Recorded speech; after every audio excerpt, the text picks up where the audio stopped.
Good morning, Kylie from the Outhouse Factory here. Just thought I'd jump on and have a quick chat about, just broke my chair, about what it's like being a woman in the construction industry. And I get asked this question a lot, and I get calls from girls at school and college wanting to do work experience. And it's not something that you hear discussed very often about what it's like to be a woman in the construction industry. So I thought I'd just jump on and share a bit of my experience. And I don't know if this is typical or not, but just my thoughts. I have thoroughly enjoyed being in the construction industry. It's been great.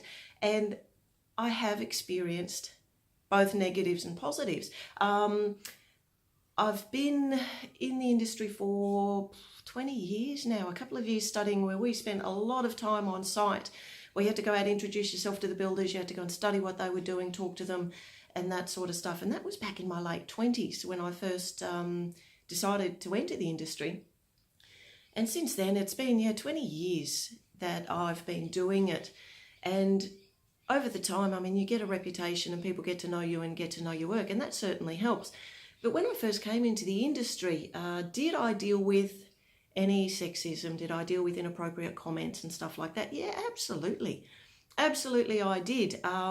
Did I get touched inappropriately? Yes, I did.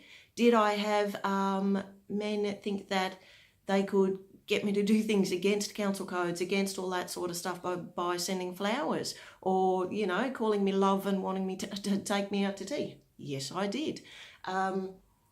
Did I, experience times when I was just treated like some little girl who didn't know what she was doing?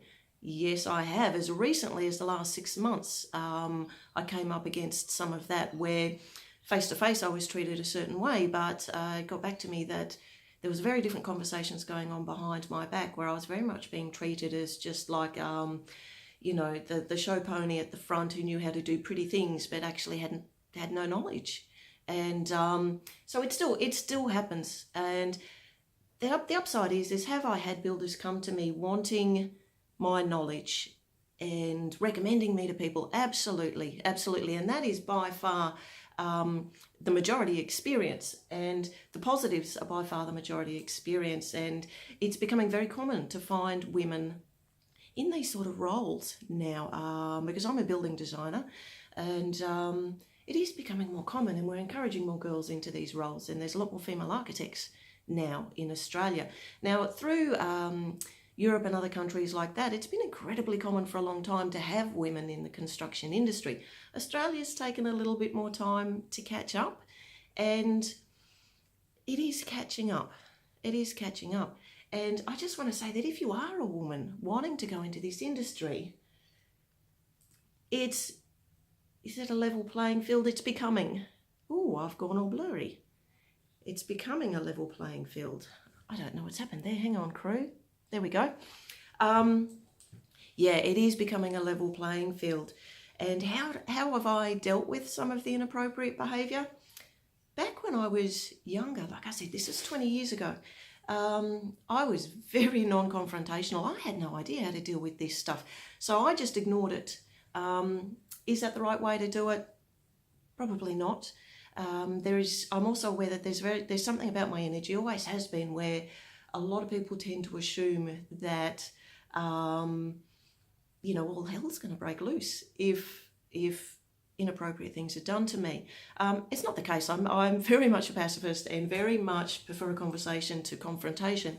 But I've not necessarily gone out of my way to dispel that myth. If I'm in a situation where, I sense or I am being treated, inappropriately because I'm a woman, then I will let that opinion carry. So that I can get the job done for my clients. If it happens now, do I say anything? Depends on the situation. If I need to continually deal with this person, absolutely. Absolutely, I will sit down and have a talk with this person about that.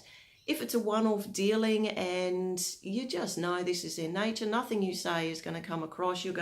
If you say something, you're going to be, what you're going to hear is that you're a pushy bitch, or, that you're a ball buster, and all of those sorts of things. And that terminology does still exist, particularly in the older generations, around women in the industry. So if it's something like it's a one-off and I don't need to deal with these people, will I say something?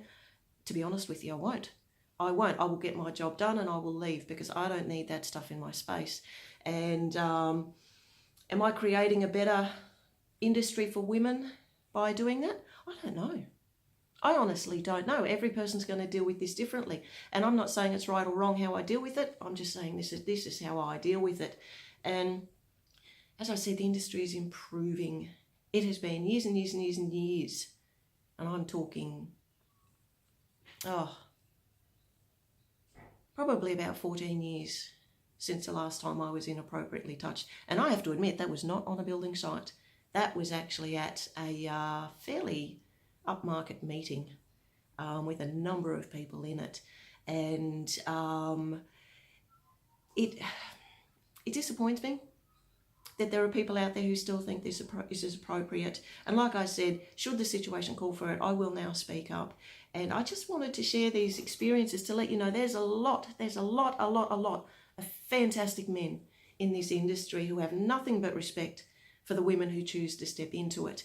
And it's becoming more and more acceptable. The more I'm out there, I see female tradies, I see female apprentices. There was this gorgeous female apprentice that I came across recently who's a plumber, and absolutely beautiful. She had all the tradie gear on. She gets in, she gets messy, full makeup. Absolutely adored her. Would have liked to hire her, because she did not let her gender hold her back, and she just got in there and mucked in. And I'm very much the same when I need to. And so it's a great industry, and just understand that it's like any industry. Okay, this is not, those few problems that I've had is not a building industry problem. This happens everywhere. I've had it happen when I'm in corporate environments. I've had it happen when I'm on the street. Complete strangers, come up and think it's okay to touch you inappropriately and say horrible things. So this is why I'm not saying this is a building industry thing. This is being a woman in Australia thing. And the women watching this, you know what I'm talking about. We have all dealt with this sort of stuff. And it's something that needs to be brought up, which is why I'm quite happy to say this has happened to me. And don't let it scare you off doing what you want to do. If you want to come into the building industry, get into it. It's really, really good. And you're not going to face this sort of stuff anymore than where you will face it in any other industry. And what you will get more and more and more is amazing support. My association, the Building Designers Association of Australia, now has a group of women in it, powerful female designers, and they catch up and support each other. Now, that's not to the exclusion of men. It's just that women tend to operate a little bit differently to men. And this is a really good thing. It broadens the industry. So more and more women are coming in. If you want to come into this industry. Find a designer, have a chat to them. Call me, contact me through this video, through social media. It's Kylie Mitchell at the Art House Factory, and have a chat to me about it. I'm more than happy to chat to women in this industry about their experiences. And it's a great place to be. So just wanted to share that. If anyone wants to talk more about it, I'm more than happy to talk about this sort of stuff. And I'm going to head back out there and keep doing what I do. So we'll talk to you later. Bye.